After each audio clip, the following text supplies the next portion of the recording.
Assalamualaikum warahmatullahi wabarakatuh. Bagaimana kabarnya teman-teman? Semoga semuanya tetap semangat dan sehat selalu. Amin. Teman-teman, sekarang kita akan belajar tentang kisah keteladanan Nabi Muhammad SAW.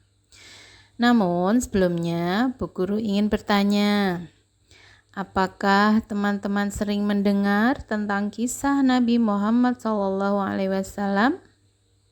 Nah, apakah teman-teman juga sudah mengetahui tentang kisah Nabi Muhammad SAW? Ya, kenapa ya kita harus mengetahui atau mengenal Nabi Muhammad SAW? Ada yang tahu mungkin? Baik, ya, Nabi Muhammad SAW itu adalah teladan bagi umat Islam.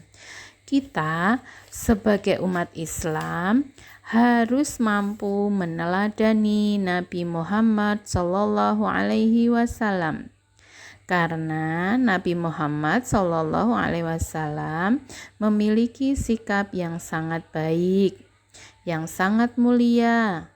Beliau pemaaf, jujur, dan lainnya. Teman-teman, untuk tujuan pembelajaran kali ini adalah 1. Mampu memahami kisah keteladanan Nabi Muhammad SAW. 2. Mampu menceritakan kisah keteladanan Nabi Muhammad SAW. Oke teman-teman, sebelum kita mulai, marilah kita buka dengan membaca basmalah bersama-sama. Bismillahirrahmanirrahim. Oke teman-teman, biar kita mengetahui kisah Nabi Muhammad SAW, yuk kita perhatikan kisah Nabi Muhammad SAW dengan baik. Ya, simaklah video berikut. Oke, selamat menyimak teman-teman. Setelah kehancuran pasukan Raja Abraha, kota Mekah semakin ternama. Dari kota inilah sejarah manusia paling mulia dimulai. Ka'bah sebagai jantung kota Mekah semakin ramai dikunjungi para peziarah. Demikian pula para pedagang. Mereka datang dari berbagai penjuru jazirah. Namun sayang, Ka'bah mulai diselewengkan fungsinya. Akibatnya, kejahiliahan merajalela. Bahkan pada masa itu, memiliki bayi perempuan adalah hal yang sangat memalukan. Aib bagi keluarga. Sehingga sebagian dari mereka tega membunuh bayi perempuan mereka sendiri.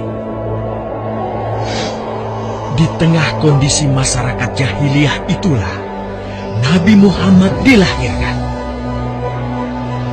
Bayi luar biasa itu lahir dari rahim seorang wanita mulia bernama Aminah.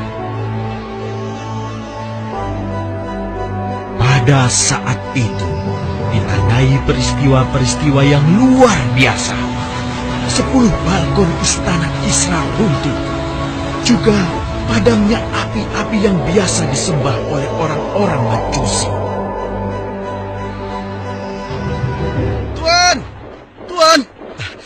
Tuan Abdul Muthalib, ada kabar gembira. Kabar gembira? Kabar gembira? Kabar gembira apa? Tuan, cucu Anda telah lahir. Benarkah? Laki-laki atau perempuan? Laki-laki, Tuan. Subhanallah, Alhamdulillah, Allahu Akbar. Kalau begitu aku ingin segera melihatnya. Mari, Tuan. Setelah mendengar itu, Abdul Muthalib bergegas menuju ke rumah Aminah.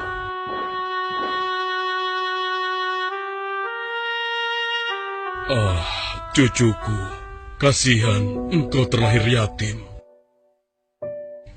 Dengan penuh kasih sayang, Abdul Muthalib membawa cucunya ke Ka'bah. Ya Allah, jadikanlah cucuku ini menjadi seorang yang mulia dan terhormat, sebagaimana Nabi-Mu Ibrahim alaihissalam.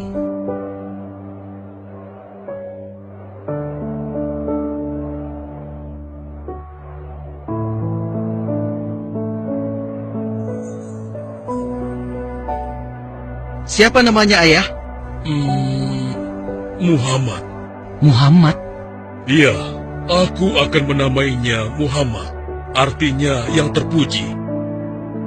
Kehadiran Muhammad kecil sungguh memberi kebahagiaan.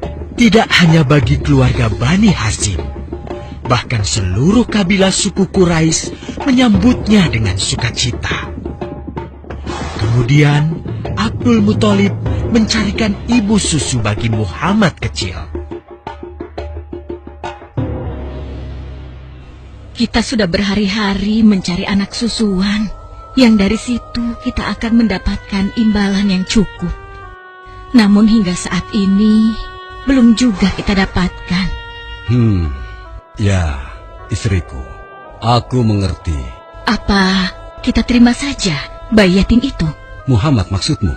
Iya, cucu dari Abdul Muthalib. Kasihan dia. Hampir semua teman-teman dari rombongan kita tidak ada yang mau menyusuinya, karena tidak ada harapan untuk mendapatkan imbalannya dari ayah bayi itu. Betul juga engkau, istriku. Kasihan anak itu. Aku mendukungmu jika engkau susui dia. Mudah-mudahan Allah memberikan keberkahan bagi kita. Halimah segera mendatangi Abdul Muthalib. Dia bersedia untuk menjadi ibu susu dan pengasuh bagi Muhammad kecil. Betapa gembira Abdul Muthalib mendengarnya. Halimah dari Bani Sa'ad itu akhirnya dipercaya Abdul Muthalib untuk mengasuh cucunya 2 tahun lamanya. Ayo istriku, kita berangkat sekarang. Sebentar lagi suamiku. Insya Allah kita berangkat sampai anak ini kenyang. Kalau begitu, aku lanjutkan berkemas-kemas dahulu. Hah? Ada apa suamiku? Lihat, unta dan keledai kita. Mereka demikian sehat, tidak seperti sebelumnya. Subhanallah. Betul suamiku, tidak seperti kemarin. Demi Allah, kau tidak salah memilih istriku. Kau telah mengambil anak yang dipenuhi dengan barokah. Allah melimpahkan keberkahan atas Halimah dan suaminya. Mereka pulang ke kampung Bani Sa'ad dengan penuh rasa syukur. 2 tahun berlalu sudah. Tugas Halimatus Sa'diyah sesungguhnya telah usai. Saatnya Muhammad kecil harus dikembalikan kepada ibunya. Terima kasih Halimah. Engkau telah merawat anakku dengan baik selama 2 tahun. Tidak ada yang bisa kuberikan, kecuali aku berdoa. Semoga Allah memberkahi engkau dan keluargamu. Amin. Saya juga bersyukur diberikan kepercayaan dan kesempatan merawat anakmu, wahai Ibu Aminah. Namun, begini Bu, mohon maaf. Kalau boleh, izinkan aku merawat Muhammad lebih lama lagi. Aku masih sangat sayang padanya. Baiklah, kalau begitu aku setuju dengan usulmu. Bawa dan rawatlah Muhammad sebagaimana dia anakmu sendiri. Terima kasih Ibu. Terima kasih. Begitulah, Muhammad kecil kembali ke tengah-tengah Bani Sa'ad. Ia tumbuh menjadi anak yang memiliki banyak teman. Karena kemuliaan akhlaknya. Tatkala berusia sekitar 4 tahun, terjadilah suatu peristiwa. Muhammad, Bu! Muhammad! Muhammad? Kenapa Muhammad? Muhammad dibawa orang. Hah? Dibawa orang? Diculik? Coba ceritakan. Ketika kami tengah bermain, tiba-tiba ada orang dewasa datang. Dia langsung membawa pergi Muhammad dan membunuhnya. Hah? Membunuhnya? Ya Allah, di mana? Di mana? Antarkan ibu ke sana. Dengan perasaan cemas, Halimah bergegas menuju tempat itu. Dan dilihatnya, Muhammad kecil tengah terduduk. Muhammad, apa yang terjadi denganmu? Dengan sangat tenang dan jelas, Muhammad kecil menceritakan apa yang telah terjadi. Bahwa seseorang telah membelah dadanya, mengambil hatinya, kemudian mencucinya dan mengembalikannya lagi ke tempatnya semula.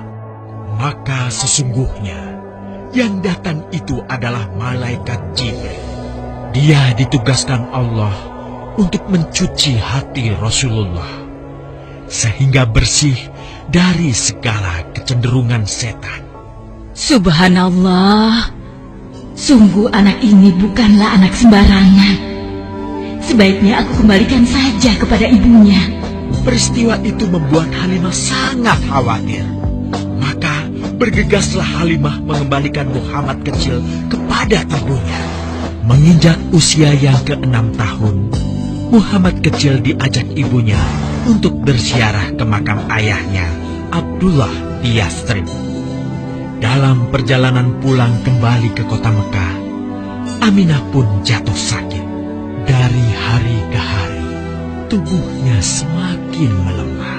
Hingga di sebuah kota bernama Abwa, letaknya antara Mekah dan Yathrib, Aminah meninggal di sana.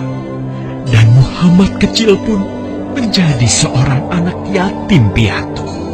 Sejak itulah, Muhammad kecil dirawat dengan penuh cinta dan kasih sayang oleh kakeknya, Abdul Muthalib. Muhammad, sudah berhentilah memerah susunya. Insya Allah, sudah cukup untuk persediaan kita hari ini. Beristirahatlah sejenak. Makanlah agar kau tetap sehat.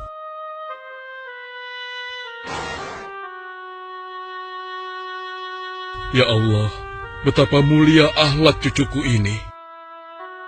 Namun, kasih sayang Abdul Muthalib tidak berlangsung lama. Saat usia Muhammad 8 tahun, Abdul Muthalib kakeknya yang sangat menyayanginya itu meninggal dunia. Kemudian, pengasuhan atas Muhammad pun beralih ke pamannya, Abu Thalib. Muhammad kecil tahu betul betapa sayangnya pamannya kepadanya. Di mana Muhammad? Ia tengah mengembalakan kambing milik salah seorang penduduk Mekah, suamiku. Sejak kapan dia keluar rumah? Sekitar waktu subuh tadi. Subhanallah, betapa baiknya akhlak keponakanku ini. Ya Allah, maafkan ketidakmampuanku mencukupi kebutuhan keponakanku. Sayangi dan berkahilah dia. Jadikanlah dia orang yang mulia di antara manusia. Hingga saat usia Muhammad menginjak 12 tahun, pamannya Abu Thalib mengajaknya berdagang ke Syam. Sampailah mereka di satu daerah bernama Busra. Saat mereka beristirahat, datanglah seorang pendeta menghampiri. Wahai saudaraku, selamat datang di Busra. Tampaknya kalian bukan orang sini. Dari manakah kalian berasal? Terima kasih saudaraku. Kami datang dari Mekah. Lalu, siapakah gerangan anak ini? Ini adalah keponakanku. Muhammad namanya. Apakah engkau bertanggung jawab atasnya, Tuan? Ya, Kemana ayahnya? ayahnya sudah meninggal sejak ia masih dalam kandungan. Oh, apakah kini dia yatim piatu? Benar, Aku sungguh beruntung bertemu dengannya. beruntung. Beruntung apa? Sungguh, keponakanmu ini adalah orang yang sangat istimewa. Oh ya? Ya, dia adalah seorang nabi, Hmm? seorang utusan Allah. Bagaimana kau tahu hal itu? Aku tahu karena aku seorang pendeta, dan berita kedatangan dia sebagai seorang utusan Allah sudah disampaikan di dalam Injil. Bahkan aku pun bisa mengetahuinya dari cincin kenabian yang berada di bagian bawah tulang rawan bahunya, yang menyerupai buah apel sebagai tanda kenabiannya. Begitulah pendeta bernama Bahira menyampaikan kepada Abu Talib perihal kenabian Muhammad. Ia berpesan agar menjaga baik-baik keponakannya itu, karena Muhammad kelak di suatu saat nanti akan menghadapi banyak gangguan dan rintangan. Istriku, Muhammad sudah berusia 25 tahun. Aku pikir sudah saatnya dia untuk menikah. Betul, suamiku. Namun, dengan siapakah dia akan kita jodohkan? Kemarin Khadijah mengirimkan utusannya dan menyatakan keinginan Khadijah untuk menjadikan Muhammad sebagai suaminya. Hah? Khadijah? Khadijah yang mulia itu? Betul, istriku. Khadijah yang selama ini mempercayakan barang perniagaannya kepada Muhammad. Kenapa dia memilih Muhammad? Ya, Khadijah mengagumi kejujuran dan kebaikan akhlak Muhammad. Menurutmu sendiri bagaimana? Aku pikir Khadijah adalah wanita terbaik bagi Muhammad. Kita akan melamarnya. Tepat di usia 25 tahun, Nabi Muhammad menikahi Khadijah yang berusia 40 tahun. Dari pernikahan itu, mereka dikaruniai Allah 6 orang anak. 2 laki-laki adalah Al-Qasim dan Abdullah. Sedangkan putrinya adalah Zainab, Ruqayyah, Ummu Kulsum, dan Fatimah. Namun, kedua putranya itu telah meninggal semenjak mereka kecil. Suatu ketika, terjadilah banjir besar di kota Mekah. Kabilah-kabilah di kota Mekah pun bergotong royong membangun kembali Ka'bah. Setelah pembangunannya selesai, terjadilah perselisihan antara pemuka kabilah tentang siapakah yang paling pantas meletakkan Hajar Aswad di Ka'bah. Abu Talib, apa yang harus kita lakukan? Kita sudah bicarakan hal ini selama 5 hari, namun tidak ada titik temu. Aku khawatir akan terjadi pertumpahan darah. Sudah, begini saja. Kita sepakati bahwa masalah ini kita serahkan kepada takdir terbaik. Lihat pintu masuk Ka'bah itu. Siapapun yang pertama kali akan melewati pintu itu, dan siapapun dia, kita tidak boleh menolaknya. Setuju? Aku juga setuju. Baiklah, aku setuju. Aku juga setuju. Baiklah, kita perhatikan bersama. Tidak lama setelah kesepakatan itu, atas izin Allah, Nabi Muhammad menjadi orang pertama yang memasuki pintu menuju Ka'bah. Alhamdulillah, segala puji bagi Allah. Ternyata Muhammad, dan memang dia adalah orang yang tidak pernah kita temui ada celah. Betul? Betul. Betul. Betul. Nabi Muhammad pun menerima kepercayaan itu. Dengan kebijaksanaannya, Nabi Muhammad meminta sehelai kain, lalu meletakkan Hajar Aswad di atasnya. Nabi Muhammad mempersilahkan seluruh pemuka kabilah untuk memegang ujung-ujungnya dan mengangkatnya secara bersama-sama. Setelah sampai pada sudut Ka'bah, giliran Nabi Muhammad meletakkan Hajar Aswad di tempatnya semula. Terhindarlah perpecahan di kota Mekah. Meskipun demikian, kegelisahan masih terus menggelayuti hati Nabi Muhammad. Kejahiliahan ada di mana-mana. Kezaliman dan kemaksiatan terus berlangsung. Ia tak habis pikir. Nabi Muhammad mulai merenung dan menyendiri untuk menghindar dari perilaku jahiliyah. Nabi Muhammad memilih tempat di sebuah goa di atas bukit sekitar Mekah. Goa Hiro. Dari mulut goa itulah Nabi Muhammad bisa memandangi kota Mekah yang dicintainya dengan pandangan yang lebih luas.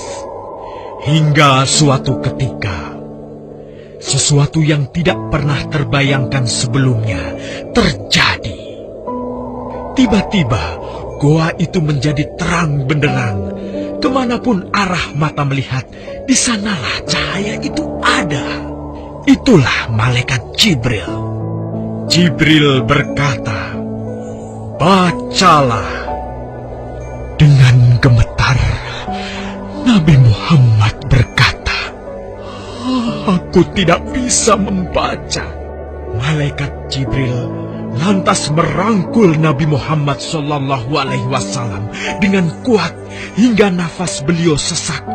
Seraya berkata lagi, "Bacalah." Sampai akhirnya Malaikat Jibril membantunya setelah merangkulnya dan menyuruhnya membaca hingga 3 kali. Kemudian Malaikat Jibril membantunya membaca. "Bacalah dengan menyebut nama Tuhanmu yang menciptakan. Dia telah menciptakan manusia dari segumpal darah. Bacalah, dan Tuhanmu lah yang paling pemurah, yang mengajarkan manusia dengan perantaraan Al-Qalam. Dia mengajarkan kepada manusia apa yang tidak diketahuinya." Kalimat suci telah terucap, resmilah sudah.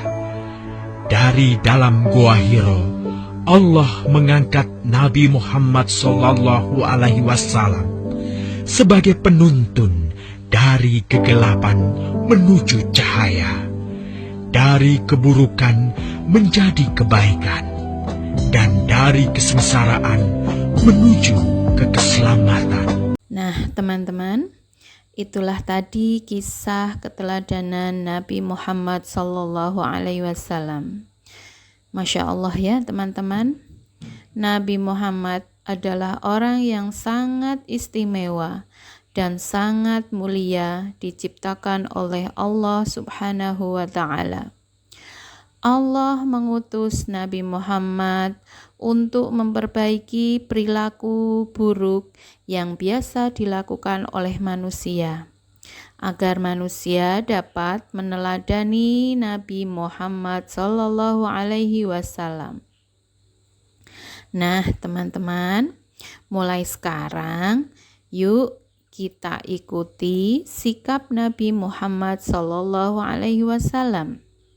Karena dalam diri Nabi Muhammad SAW terdapat uswatun hasanah, yang artinya contoh yang baik. Nabi Muhammad SAW dikenal sebagai orang yang baik, santun, dan penuh kasih sayang. Nabi Muhammad SAW juga disukai karena beliau adalah sebagai orang yang sangat ramah dan jujur. Nah, karena kebaikan dan kejujuran beliau, maka Nabi Muhammad SAW mendapatkan julukan sebagai Al-Amin, artinya dapat dipercaya. Nah, Bu Rohmah berharap kita semua bisa mengikuti atau meneladani Nabi Muhammad SAW, karena kita sebagai umat Islam, sebagai orang Muslim. Nah, sekarang teman-teman boleh mencoba menceritakan kembali kisah Nabi Muhammad SAW. Nanti teman-teman mencoba membuat video. Mohon bantuan kepada ayah dan ibu ya. Nanti videonya minimal 3 menit saja. Lalu kemudian dikirim lewat WA grup kelas kita, nggih. Nah, bisa ya teman-teman ya. Oke, Bu Rohmah yakin kalian pasti bisa. Semangat buat teman-teman ya.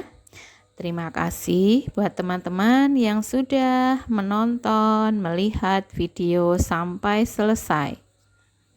Nah, Bu Rohmah akhiri dengan kalimat wassalamualaikum warahmatullahi wabarakatuh.